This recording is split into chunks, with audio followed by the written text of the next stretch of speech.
uh, dalam pembangunan manusia Indonesia itu dibutuhkan semacam komunikasi komunikasi yang di dalamnya itu tentang bagaimana perilaku masyarakat. Dulu dari situlah kemudian saya dengan namanya Dr. Ari Junaidi kemudian masuk melalui Dr.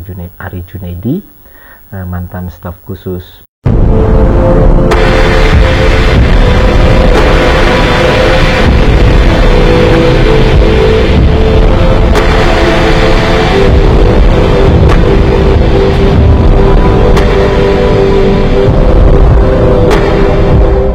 Pemirsa Pantau Lampung, kali ini kita berada di rumah Mas Kristianto nih. Beliau ini sekarang koordinator Media Center. Koordinator Media Center BKKBN Pusat.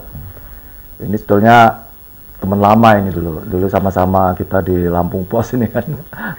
Jadi, tapi saya nggak pernah tahu cerita setelah di Lampung Pos, ya masih sesekali ketemu. Cuma di awal karirnya waktu kecil kayaknya luput dari obrolan kalau pas ngobrol di kantor. Nah sekarang nih saya mungkin pengen tanya nih Mas Kris, kok dari keluar dari Lampung Pos dulu kan tahun berapa dulu? 2014 Mas. 2014 ya. Kan kalau nggak salah sering berkecimpung di politik ya, karena di politik. liputannya kan paling banyak dulu kan politik. Iya, redaktur politik terakhir. Redaktur politik. Habis itu konsultan politik. Iya, konsultan politik. Nah, tiba-tiba terakhir pas mau mendekati ke BKKBN itu kan sempat main ke rumah dulu kan. Iya. Saya ke BKKBN. Dari mana ceritanya gitu kan. Gimana Mas? Iya. Kok ceritanya bisa akhirnya ke tim media centernya BKKBN? Ya, BKKBN kan tahun 2021 itu keluar Perpres nomor 72 tahun 2021 tentang percepatan penurunan stunting. Nah, Presiden Jokowi menginginkan punya strategi untuk pembangunan sumber daya manusia Indonesia itu, Mas. Jadi pembangunan sumber daya manusia itu untuk menyiapkan Indonesia di masa depan, gitu. Dan dalam pembangunan manusia Indonesia itu dibutuhkan semacam komunikasi komunikasi yang di dalamnya itu tentang bagaimana perilaku masyarakat. Dulu dari situlah kemudian saya dengan namanya Dr. Ari Junaidi kemudian masuk melalui Dr. Ari Junaidi, mantan staf khusus Presiden Megawati, ya, diajak untuk bersama-sama membangun komunikasi BKKBN ini. Kita tahu dulu BKKBN tahun 72 itu mampu mengubah perilaku, mengubah stigma ya dari banyak anak banyak rezeki ya waktu itu ya, tapi oleh BKKBN kemudian diubah perilakunya sehingga 2 anak cukup gitu. Dan saat ini perkembangan itulah yang kaitannya dengan Perpres 72 tadi, bagaimana menyiapkan masa depan anak-anak Indonesia itu supaya lebih bagus lagi. Nah ini kan kaitannya dengan keluarga, Mas. Jadi keluarga-keluarga itu yang harus dibangun begitu. Oh, akhirnya bangun komunikasi itu. Makanya dibentuk media center itu. Iya, karena itu dibentuk. Jadi Mas Kris masuk ke sana itu pertama dibentuk itu. Iya. Jadi sebelumnya belum ada ya. Sebelumnya sudah ada, tetapi perlu penguatan. Kalau dulu namanya eksternal. Namanya sama. Namanya Media Center. Media Center itu dibentuk tahun 2021 juga. Kalau sebelum Mas Kris masuk itu yang lolos apa di sana? Dari kalangan BKKBN dari sendiri? internal gitu. Jadi kepala BKKBN Pak Hasto Wardoyo, ada logo baru, kemudian ada slogan baru BKKBN ya, dari gambar ibu dan anak, ibu, ayah dan 2 anak. Kemudian berubah menjadi gambar kupu-kupu ya, yang melambangkan cinta kasih, karena dalam keluarga itu perlu ada cinta kasih, karena segala sesuatunya itu dibangun oleh keluarga begitu. Dan disitulah komunikasi itu harus dibangun kepada keluarga-keluarga gitu loh Mas. Jadi seperti itu. Jadi kan hitungannya sudah berapa lama nih di Media Center? Saya dari bulan Mei ya, dari Bulan Mei. Ya, Bulan Mei 2022 ya? Iya, Masih baru. 2022. Tapi kan karena selama ini kan kalau saya melihat perkembangannya kan ya mungkin ikut ke sana sini. Sekarang itu sebetulnya BKKBN itu proyek terbesar BKKBN itu apa yang dikerjain sekarang? Makanya sebagai tim Media Center kan hafal tuh. Ya. Apa yang paling mendasar sekarang? Berdasarkan Undang-Undang 52, BKKBN itu punya tugas pokok dan fungsi ya terkait dengan pembangunan keluarga, kemudian kependudukan dan keluarga berencana. Disitulah membangun keluarga ya, membangun keluarga karena di Indonesia itu keluarga-keluarga lah yang itu menjadi tumpuan bangsa itu Mas. Karena kita dari lahir ya sampai usia dewasa mempersiapkan sumber daya manusia Indonesia itu melalui keluarga begitu. Karena itulah keluarga itu yang dibangun seperti itu, dan keluarga yang dibangun itu yang kaitannya dengan jumlah penduduk yang seimbang ya. Jadi kalau dulu kan ada jargon 2 anak cukup, tapi yang sekarang adalah pertumbuhan penduduk yang seimbang antara laki-laki dengan perempuan, karena tetap harus dijaga juga, jangan sampai dibatasi jumlah penduduknya sehingga tidak ada penduduk, sehingga tidak ada sumber daya manusia. Seimbangnya itu laki perempuan, bukan seimbang kalau kemungkinan berkurang 2 bertambah 2 seperti ya itu. Bisa seperti itu juga Mas ya. Itu jadi antara laki-laki dengan perempuan itu yang seimbang ya, karena kan satu perempuan minimal harus melahirkan 1 perempuan. Kalau TFR, total fertility, TFR itu kan dihitung dari perempuan karena yang melahirkan kan perempuan. Jadi TFR itu 1 perempuan dia melahirkan 2 anak, dan 1 itu minimal perempuan ya, supaya terjaga gitu. Kemudian pertumbuhan penduduk juga tetap dijaga seimbang. Sekarang ada 270 juta ya, 270 juta. Pengendalian penduduk itu artinya pertumbuhan penduduk, dan sudah berhasil ya dari tahun 70, 72, 73 itu berhasil mengendalikan jumlah penduduk, artinya tidak melonjak begitu tinggi. Karena kalau kaitannya misalnya jumlah penduduk terlalu besar Mas, jadi pertumbuhan penduduk itu tinggi, itu kesiapan terhadap infrastruktur dan pelayanan dasar kepada masyarakat itu yang ketinggalan. Misalnya karena anaknya banyak gitu ya, sekolah kan harus disiapkan, sarana kesehatan harus disiapkan. Nah, mengendalikan jumlah penduduk seimbang artinya pertumbuhan penduduk itu diimbangi dengan sekolah ya, kemudian dengan. Jadi kalau secara jumlah sebetulnya nggak ada pertambahan banyak. Secara nasional kita berharap sampai tahun sekian ini jangan lebih dari sekian, itu ada pengendalian, makanya kemarin BKKBN kan dapat penghargaan dari UNFPA ya, Badan Penduduk Dunia, dapat penghargaan karena mampu tahun 2021 waktu Pak Hasto Wardoyo kepala BKKBN dapat penghargaan itu untuk pengendalian penduduk. Jadi ada kecenderungan waktu pandemi itu naik Mas. Jadi yang naik? Pandemi COVID karena tingkat kehamilan banyak di rumah ya. Banyak di rumah. Jadi di rumah itulah ya, efek WFH itu ada. Tetapi program, karena kan kemarin banyak yang pembatasan ya pertemuan. Sementara BKKBN itu kan dia harus berkomunikasi langsung dengan masyarakat, dan itu tetap dilakukan oleh BKKBN dan bisa dilakukan dengan baik, sehingga itu dapat penghargaan untuk bukan pengendalian penduduk ya, untuk program-program keluarga berencana begitu.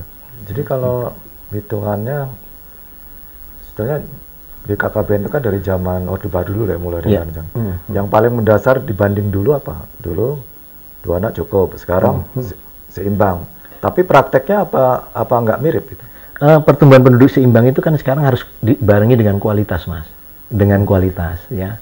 Nah, harus dibarengi dengan kualitas, artinya anak yang dilahirkan 2 misalnya ya, 2 atau paling banyak 3 itu harus berkualitas.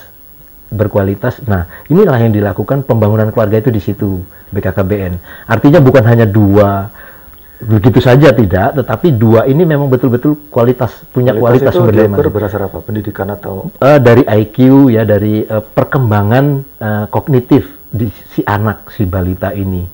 Jadi karena nanti kan ke depan itu persaingan ya, persaingan dengan dunia-dunia. Nah itu yang dilakukan. Nah kemudian terkait juga dengan kesehatan reproduksi, Mas. Angka kelahiran, kemudian angka kematian bayi, angka kematian ibu itu juga harus dijaga. Dan ini dilakukan oleh BKKBN. Jadi artinya pengendalian penduduk itu untuk mempertimbangkan juga angka kematian ibu, angka kematian bayi. Anaknya banyak tapi banyak yang mati juga kan enggak ya percuma begitu kan.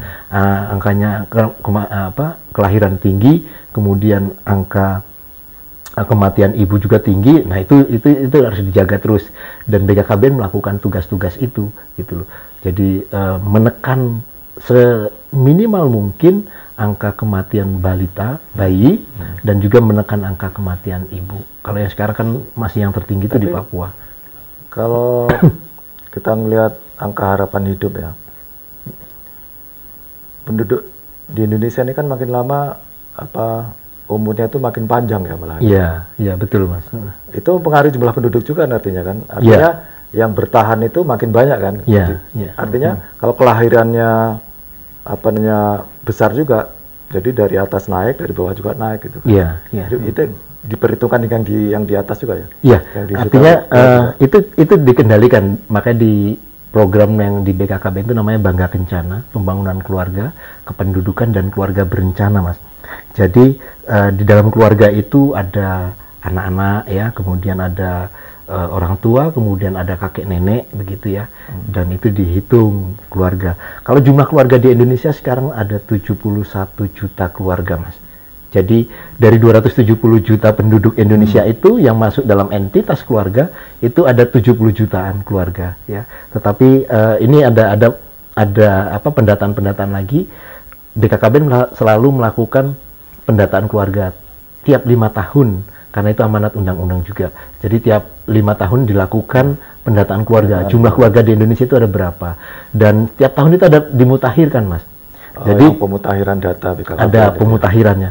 Nah, di data-data keluarga ini akan dihitung itu by name by address ya. Balitanya berapa, kemudian pasangan usia subur. Artinya pasangan usia subur ini yang ibu atau perempuan yang masih bisa untuk melahirkan kembali ini ada berapa begitu ya. Itu bisa dihitung. Kemudian jumlah orang tua di atas 60 itu ada berapa. Itu dalam satu entitas keluarga itu dihitung semua. Jadi pengendalian penduduk, kependudukan ya, pembangunan keluarga itu di situ letaknya gitu. Sekarang kita tuh usia produktif dihitung berapa tahun sekarang? Usia produktif 15 ya, 15 tahun ya. 15 sampai 50 atau 60. Tapi setelah 60 itu upaya pemerintah kan ada supaya tetap yang lansia itu tetap juga supaya produktif ya. Iya. Artinya makin besar nanti walaupun nggak usia produktif tapi mereka kalau secara hitung-hitungan statistik masuk ke orang-orang yang masih produktif itu. Iya. Artinya kan gini, Mas. Tadi yang kaitannya dengan jumlah penduduk yang usia tua kan semakin banyak nih ya, karena memang manusia Indonesia penduduk Indonesia semakin panjang umur ya, semakin panjang umur. Angka harapan hidup sekarang 72 tahun. Kesehatannya paling tinggi angka harapan hidup itu di daerah istimewa Yogyakarta, kemudian lebih banyak perempuan begitu ya. Nah, mengendalikan untuk angka harapan hidup itu lebih sulit, Mas. Artinya begini. Lebih sulit kenapa? Pertumbuhan penduduk ini kan selalu hadir nih yang baru-baru nih ya. Mengendalikan jumlah kelahiran itu lebih mudah daripada mengendalikan jumlah orang tua. Kan nggak mungkin kalau mengendalikan kelahiran cukup kasih kontrasepsi udah nggak hamil kan, nggak ada kelahiran kan. Tapi kalau orang tua kan nggak langsung nggak bisa kan? Nggak boleh lebih dari 70 tahun nggak boleh. Bahkan kalau bisa sampai 100 tahun gitu kan. Panjang-panjangnya kalau umurnya kan panjang. Nah itulah kesulitan tapi tetap harus dilakukan, bahwa memang ada fenomena umur semakin panjang.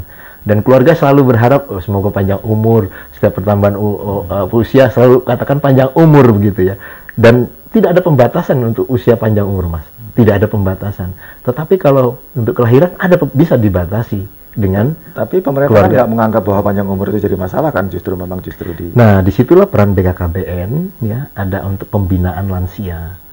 Lansia, artinya begini, memang usia produktif itu 60 tahun ya. Komposisi yang sekarang ini yang harus terus digarap, makanya usia tua ini adalah satu kenyataan ya. Satu kenyataan, artinya dia sudah tidak bisa ditingkatkan lagi kualitasnya. Hanya BKKBN tetap melakukan itu untuk apa? Untuk meningkatkan kesehatan, Mas. Artinya, ya, mereka sudah tidak produktif, para orang tua ini tidak produktif, tetapi tetap dijaga kesehatannya, ya, supaya dia tidak ada pengeluaran lagi untuk biaya-biaya kesehatan, gitu. Artinya di usia tua tetap hidup sehat, gitu ya, hidup sehat. Dan memang kenyataan yang ada, bedanya Indonesia dengan Jepang, mayoritas kita sudah usia tua nanti di paling banyak itu banjir orang tua itu di tahun 2035 ya. Tetapi itu tidak dibarengi dengan saving ya, tabungan. Jadi beda Jepang, Mas. Kalau Jepang itu banyak orang tua tapi mereka sudah punya tabungan dari tahun 70-an ya. Jadi mereka sudah punya orang tabungan tua yang gitu. tidak membebani Ya, usia produktif ya. ya, gitu. Jadi tidak membebani usia produktif meskipun mereka tidak bekerja, tapi mereka punya tabungan untuk makan, untuk konsumsi. Nah, bedanya di Indonesia enggak. Jadi di Indonesia itu sebagian malah kalau keluarga itu kalau bisa mengurus orang tua kan kebanggaan juga. Iya, iya. Jadi nggak punya peninggalan pun nggak apa-apa gitu. Nah, itulah nanti di tahun 2035 itu di Indonesia itu mulai ada yang namanya sandwich generation.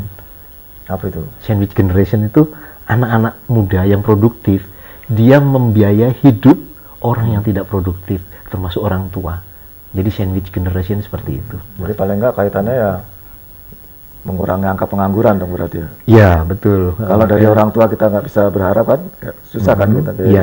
orang tua harus tetap dijaga kan.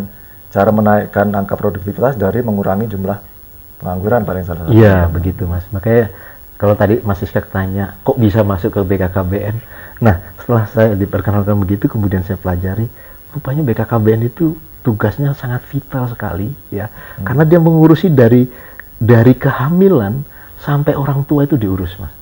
Ya, ada anak-anak ya, balita, baduta itu kan diurus ya, Bukannya bawah 5 tahun, bawah 2 Kementerian tahun. Kesehatan nggak masuk situ? Kementerian Kesehatan juga melakukan hal yang sama ya. Tapi untuk data seperti penduduk itu dilakukan oleh BKKBN ya? BKKBN juga melakukan. Ya, Apa masing-masing kesehatan juga melakukan pendataan? Ada survei survei dasar SDKI ya, survei kesehatan juga ada ya, dilakukan juga ya. Kalau di Kementerian Kesehatan juga melakukan survei namanya SSGI, studi status gizi Indonesia survei, itu yang menentukan Itu kaitannya stunting. Stunting. Jadi kesehatan buat survei sendiri, BKKBN sendiri. Enggak, kalau BKKBN enggak melakukan survei untuk status gizi ya, enggak. Dia hanya BKKBN hanya melakukan pendataan keluarga, Mas. Karena kaitannya dengan undang-undang tadi ya. Jadi kalau data soal stunting dari Dinas Kesehatan, dari Kementerian Kesehatan. Dari Kementerian Kesehatan. Nah, stunting itu kan nanti dilakukan ada intervensi-intervensi, Mas. Kalau stunting ini kan melibatkan semua lembaga negara. Jadi tidak dilakukan oleh satu kementerian saja, tapi semua lembaga dari kementerian, ada 17 kementerian dan lembaga ya. Kemudian ada 34 pemerintahan provinsi, ada 514 pemerintahan kabupaten dan kota ya, belum pemerintahan desa, kecamatan, itu semua bergerak untuk percepatan penurunan stunting ini. Oh, termasuk kalau saya baca di Kementerian Pertanian itu peningkatan produktivitas itu salah satunya untuk meningkatkan menurunkan angka stunting. Iya, iya. Jadi Kementerian Pertanian, Kementerian Perdagangan juga ada keterlibat di situ, Kementerian Sosial juga ada di situ, Mas. Jadi Kementerian Desa juga ada di situ. Terus kalau media center itu kaitannya dengan stunting itu apa? Kita memberikan pemahaman atau sifatnya gimana kalau ke masyarakat? Media center itu informasi-informasi tentang stunting, tentang program Bangga Kencana, pembangunan keluarga, kependudukan dan keluarga berencana itu ada di satu tempat namanya media center. Di media center itu ada fungsi kehumasan, ya, satu sisi. Kemudian ada fungsi advokasi, ya, penggerakkan, komunikasi, informasi dan edukasi. Jadi ada fungsi-fungsi di situ dijalankan, dan itu disatukan, bukan disatukan ya, dijadikan satu tempat media center. Jadi nanti yang urusan kehumasan ada di situ, urusan yang jauh lebih penting yang kaitannya dengan program tugas pokok dan fungsi BKKBN itu ada di komunikasi, informasi dan edukasi. Jadi konsep perubahan perilaku dari masyarakat itu semua digodok di situ, Mas. Oh, iya. Jadi di media center ada di situ, gitu loh. Jadi media center ada dari unsur KIE, ya, ada unsur dari kehumasan. Nah, masuk dia dijadikan satu. Jadi kalau kehumasan kan secara publik ya, melalui media-media begitu. Kalau yang sifatnya KIE, komunikasi, informasi dan edukasi, itu lebih kepada perubahan perilaku. Jadi ada strategi-strategi khusus untuk perubahan perilaku, misalnya komunikasi langsung, komunikasi tatap muka langsung ya, kemudian komunikasi dengan tokoh-tokoh masyarakat, tokoh agama ya, kemudian komunikasi dengan media itu masuk juga di KIE itu, yang tujuannya adalah perubahan perilaku. Ya, perubahan perilaku misalnya kalau stunting itu kan ada 3 penyebab, Mas. Yang pertama karena kekurangan nutrisi, ya. Kemudian yang kedua karena penyakit, ya. Yang ketiga karena pola asuh. Oh, jadi pola asuh. Walaupun sebetulnya orang mampu ya, belum tentu stunting itu. Iya, orang kaya juga nggak ini. Di Jakarta juga ada stunting loh.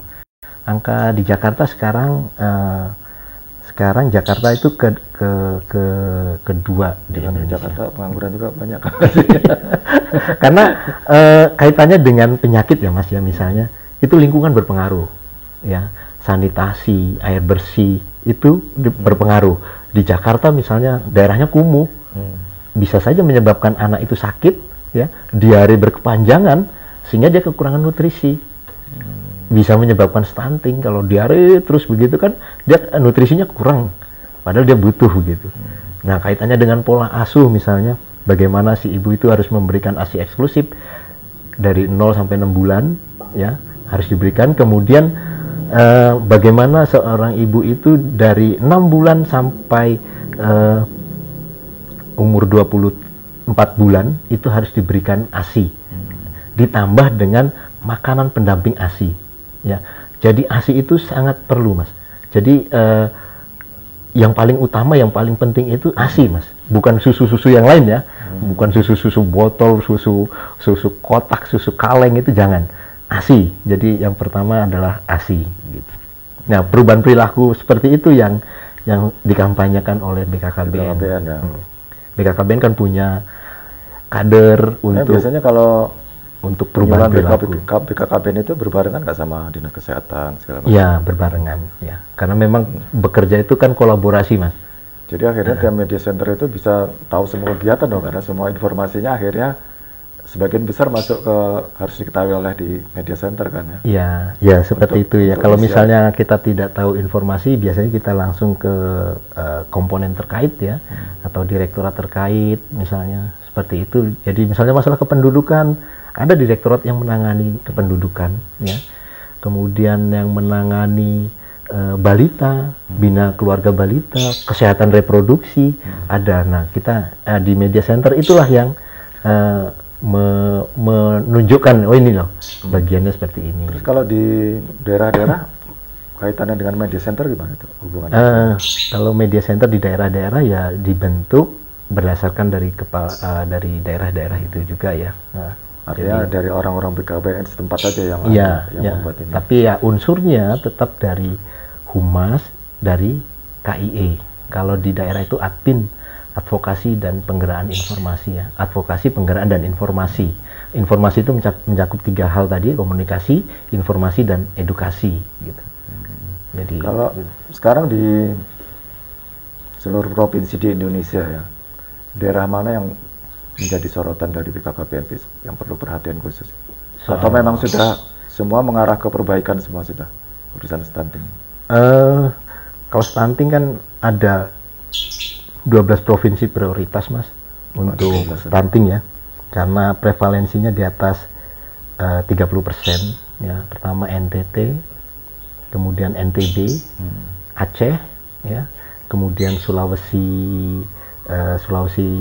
Tenggara, Sulawesi Barat ya, Sulawesi Tenggara, Sulawesi Barat, kemudian Kalimantan Barat ya, Kalimantan Barat, kemudian Kalimantan Selatan, kemudian ada provinsi yang prioritas itu karena jumlah penduduknya besar ya, angka stuntingnya di bawah 20%, tapi karena jumlah penduduknya besar dia jadi prioritas. Karena jumlahnya banyak ya, secara individu banyak. Ya, Jawa Barat, Jawa Timur, Jawa Tengah, Banten, Sumatera Utara.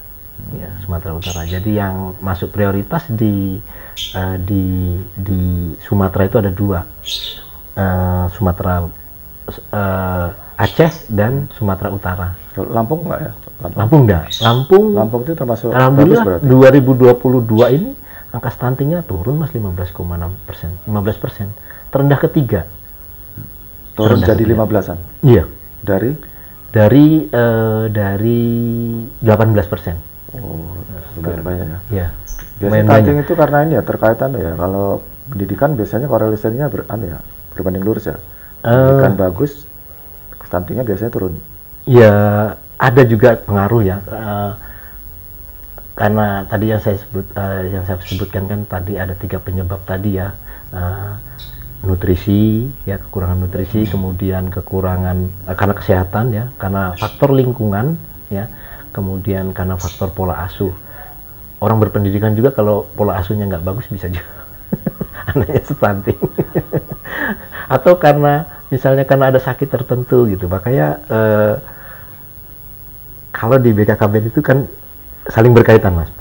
Artinya BKKBN itu punya program 4 terlalu, jangan 4 terlalu ya. Pernikahan dini itu juga bisa menyebabkan stunting ya.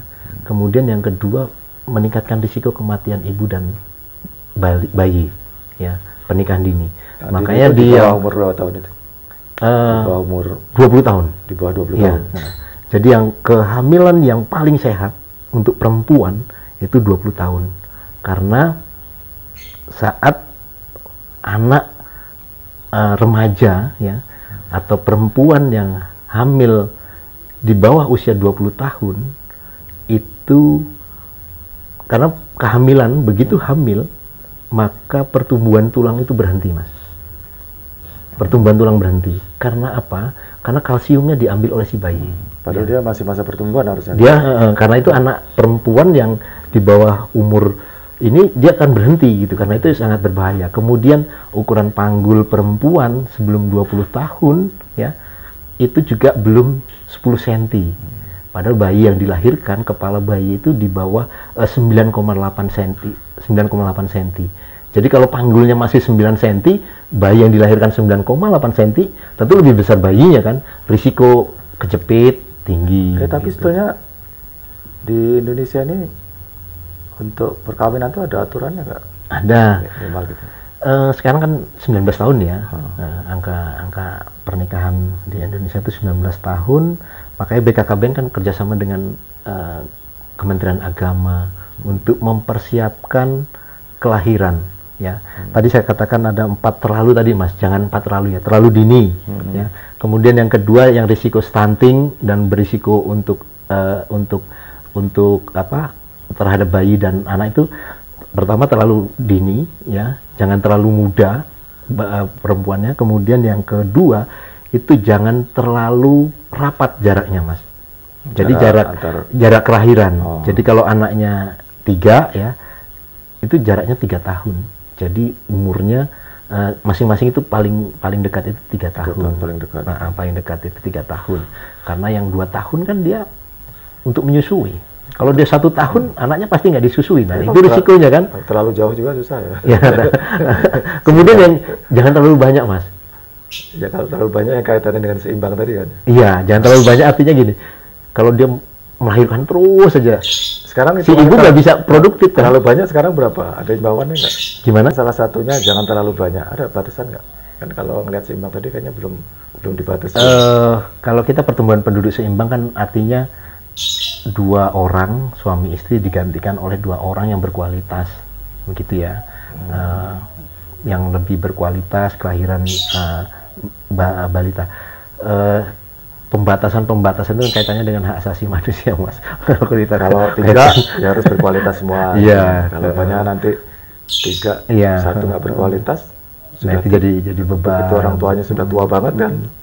Lebih banyak yang. Makanya nanti untuk persiapan itu kan dari remaja, Mas. Remaja-remaja itu BKKBN ada namanya generasi berencana, genre. Anak-anak remaja dari umur 15 sampai 22 tahun itu mereka jadi genre, mereka mempersiapkan apa sih yang harus dilakukan saat mereka nanti berumah tangga, begitu ya. Ya sekarang ada syarat-syarat khusus dari pemerintah itu. Kalau berumah tangga syaratnya harus apa, yang hal-hal baru lagi. Itu di aturan undang-undang perkawinan kan ada, sekarang ditingkatkan ke 19 tahun ya.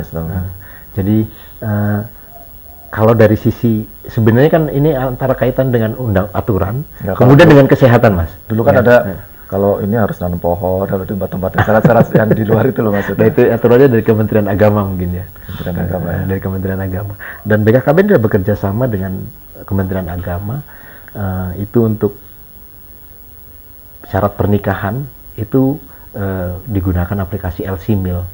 Jadi LC-Mil itu adalah aplikasi untuk melakukan pencegahan stunting itu sejak dini, Mas. Artinya sejak orang itu mau mempersiapkan pernikahan itu sudah disiapkan aplikasinya LC-Mil. Misalnya dia umur 19 tahun ya, kemudian mau menikah ya, 19 tahun dia menikah. Kalau secara undang-undang kan boleh 19 tahun. Kalau dia di bawah 19 tahun dia harus dapat dispensasi, Mas. Secara aturan undang-undang ya. Nah, secara aturan kesehatan ya, secara aturan kesehatan dia 19, dia mungkin tidak langsung hamil di tahun pertama, dia mungkin kehamilannya nanti di umur 20 tahun ya. Sehingga nanti kehamilan dia di atas 20 tahun tetap minimal. Karena memang kehamilan di usia remaja itu meningkatkan risiko kanker rahim, kanker mulut rahim. Makanya di Indonesia itu kanker mulut rahim itu tertinggi juga, Mas, di dunia. Karena ya di dunia, karena memang banyak yang kehamilan di usia remaja. Jadi sebenarnya kita itu mau kita itu mau memberikan informasi, mengedukasi kepada masyarakat bahwa kehamilan di usia remaja itu sangat berbahaya, sangat berisiko ya. Artinya risiko untuk kematian ibu dan bayinya tinggi ya. Kemudian pertumbuhan si ibu juga berhenti ya. Bahkan dia asupan kalsiumnya diambil oleh bayi, sehingga itu meningkatkan risiko nanti osteoporosis di saat umur 40 tahun. Perempuan-perempuan itu osteoporosis gitu. Karena apa? Karena dia masa pertumbuhan tapi sudah diambil oleh si bayi begitu. Nah, kemudian juga meningkatkan risiko kanker mulut rahim ya, kanker mulut rahim. Itu risiko-risikonya. Nah, kalau yang kaitannya dengan 4 terlalu muda, jangan terlalu muda, jangan terlalu rapat ya, jangan terlalu banyak ya, jangan terlalu tua ya. Jadi artinya kehamilan itu di atas 30 itu sudah berisiko karena dia sudah terlalu tua. Kenapa? Karena sel-sel manusia itu di umur 32 tahun itu berhenti. Jadi pertumbuhan sel-sel ini nggak ada lagi begitu, Mas. Makanya kan olahragawan itu masa puncaknya itu di umur 30-an.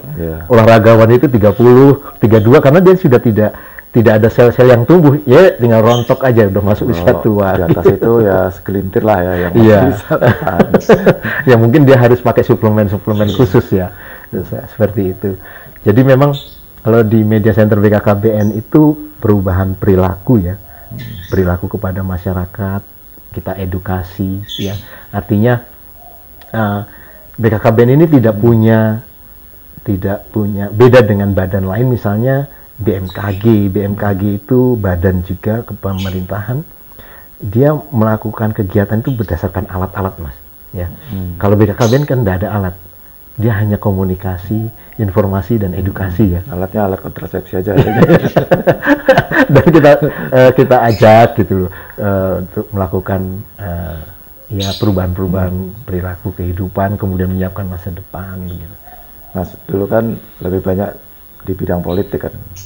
Ya.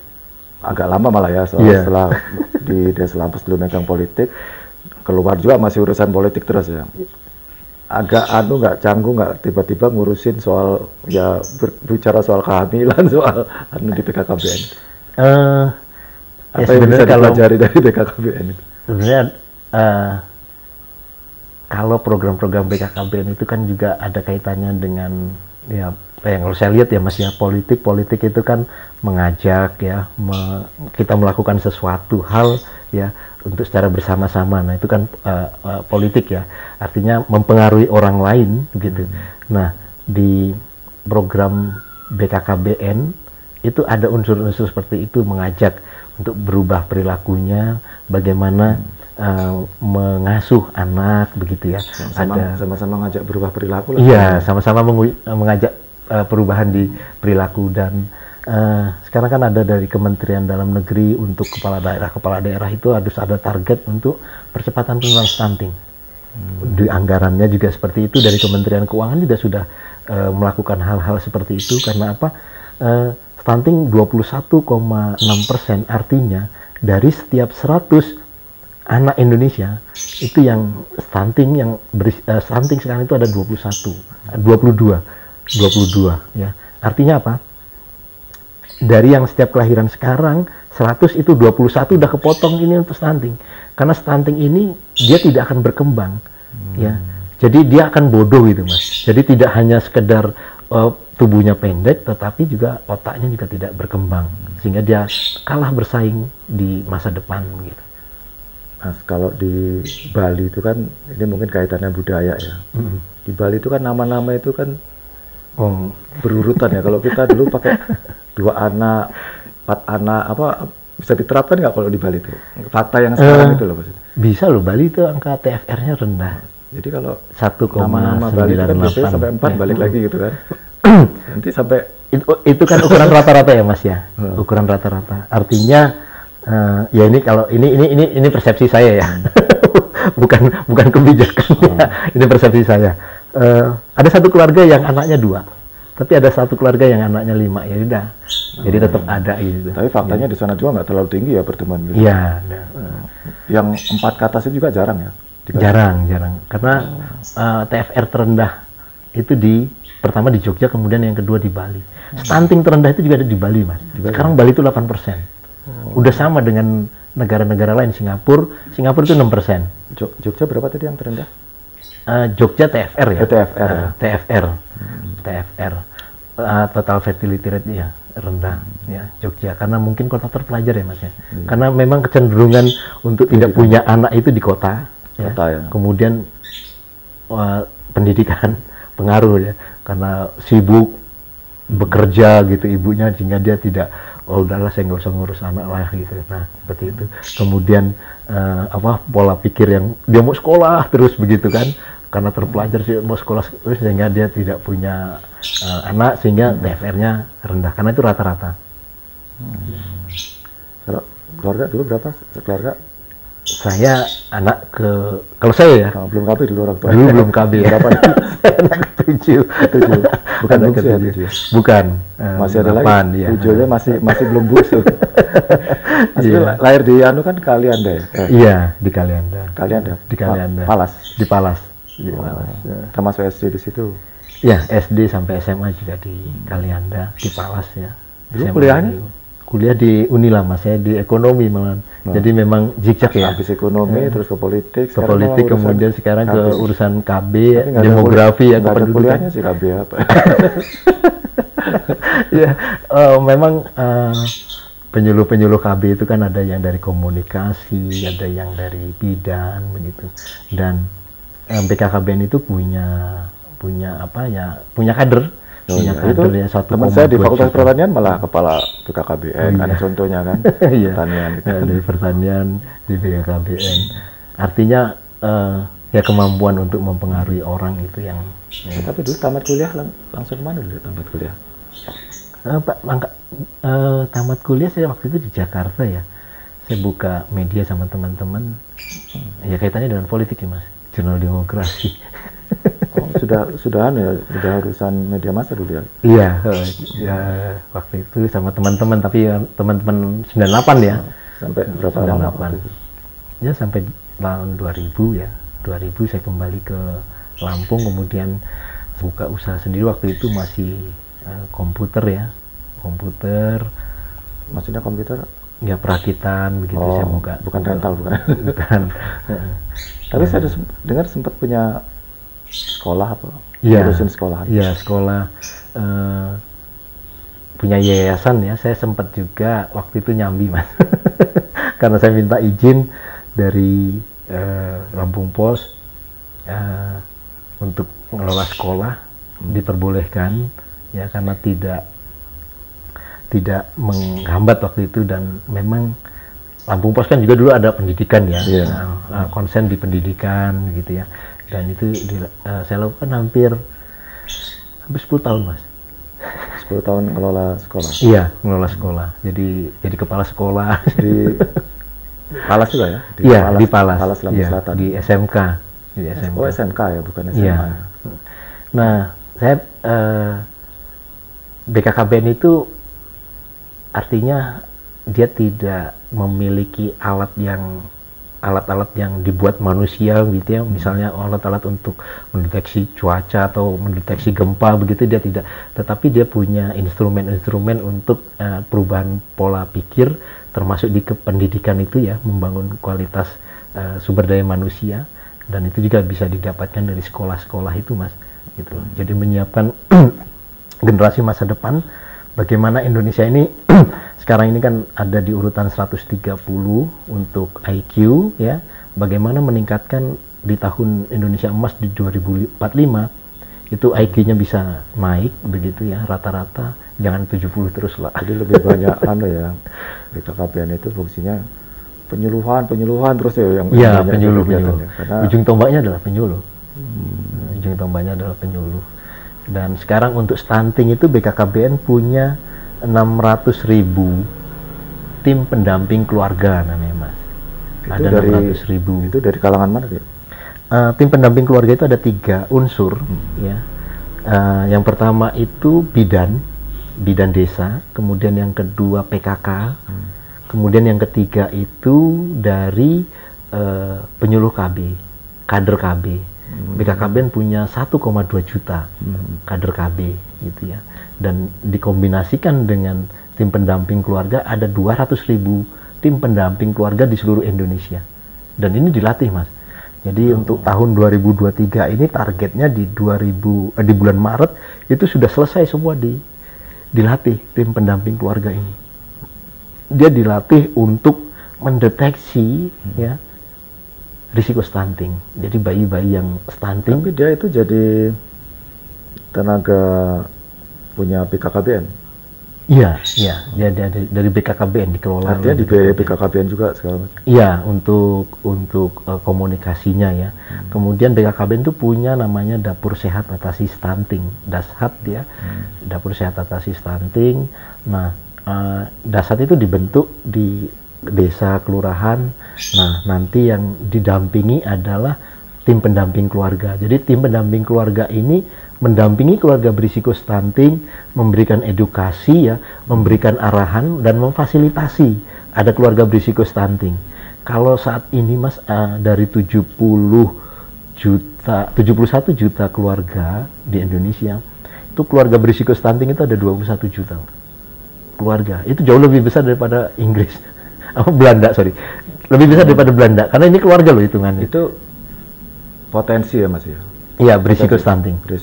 Artinya keluarga berisiko stunting itu dia pasangan usia subur, dia punya anak balita. Tapi kalau gizi buruk atau belum masuk stunting ya, gizi buruk malah lebih parah ya tingkatnya? Stunting itu yang lebih parah. Stunting itu Setelah gizi buruk, Stunting itu efeknya gagal stunting. pertumbuhan dan perkembangan buruk. karena kekurangan nutrisi protein gitu. Dan sebenarnya ada cara yang paling mudah pemberian telur ya, telur ayam ya. Satu hari satu telur cukup. Ikan lele ya. Kayak orang tua zaman dulu kan kalau makanan pendamping ASI setelah 6 bulan ada nasi ya, kemudian dikasih ikan diulek ya, dilumet, nah dikasih makan kan. Nah, itu punya pengaruh besar, Mas. Ikan lele aja. Ikan lele kan banyak ya. Murah ya, 20.000 nggak nyampe ya sekilo ya. Nah, hal-hal yang murah sebenarnya. Karena ya memang agak semacam ironi ya. Indonesia itu sumber pangannya banyak, lahan pertaniannya banyak, tapi kok anak stunting.